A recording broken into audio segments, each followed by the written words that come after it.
I bought this cube recently because the word joy caught my eye. It's a very popular quote right now. Find joy in the ordinary. It made me stop and think. Yes, what about all those moments, everyday moments in between the big photo book adventures? The Christmas tree is gone, the lights are not twinkling anymore, and the house seems a bit dull. So, what to do? The world can give me a lot of advice, but what does the Bible say? A joyful heart is good medicine, but a crushed spirit dries up the bones. Boy, that is so true. The news can just crush your spirit. Suffering and loss can dry up your laughter. But I truly believe that God wants us to experience joy every day. And like a good fortified vitamin, He wants us to share that joy.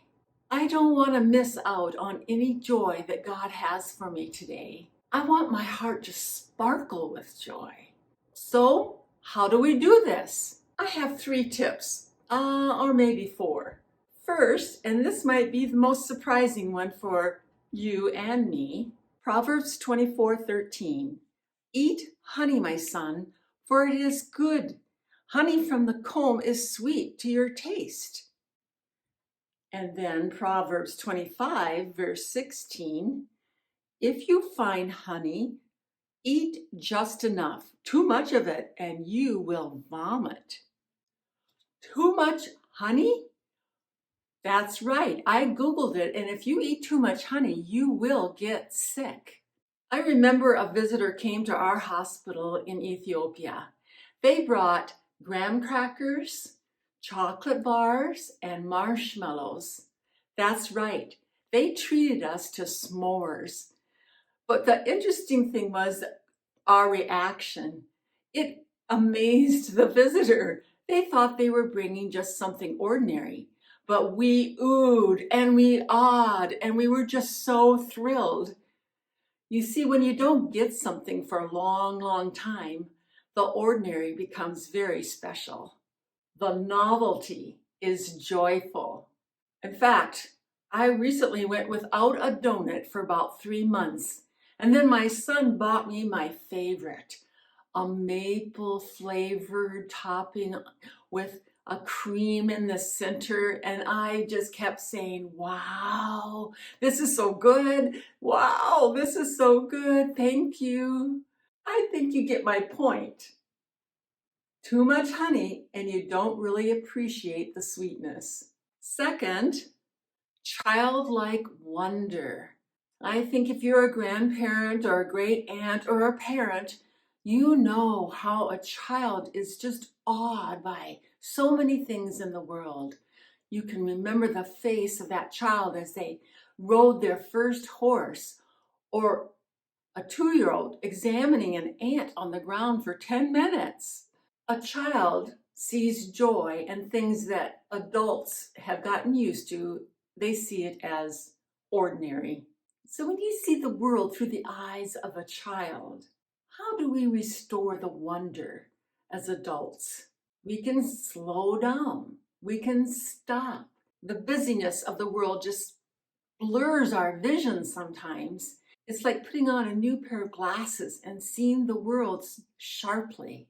So I need to encourage you to take pleasure in the things that God has made. Nature is just so full of beautiful things. When I took an art class, I had to notice carefully the lines of an iris, the various shades of purple, the very gentle shape of each petal. Its delicacy was a gift of God. So my third tip is to grow in gratitude to the Creator. We can give thanks all day long. Thank you for this cup of coffee with my favorite creamer. Thank you for something snuggly that I can get into. Thank you for that special time with a friend. And once you begin, you will find joy everywhere you look. So my last tip, my number 4, is go on a joy hunt. Take a child with you or a friend. Go for a walk and see what you can find. Don't go to bed until you find that object of joy, something ordinary. See it new. And when we are sharing it with someone else, it increases our joy. So at dinner tonight, ask everyone, what gave you joy today? So, my friends, what has given you joy this week? Would you comment down below? My RX for joy today: eat honey, but not too much. In other words, enjoy things, but don't overindulge. Practice. Turn your attention to your surroundings. Keep an eye out for something that gives you joy. Return to childlike wonder and go on a joy hunt.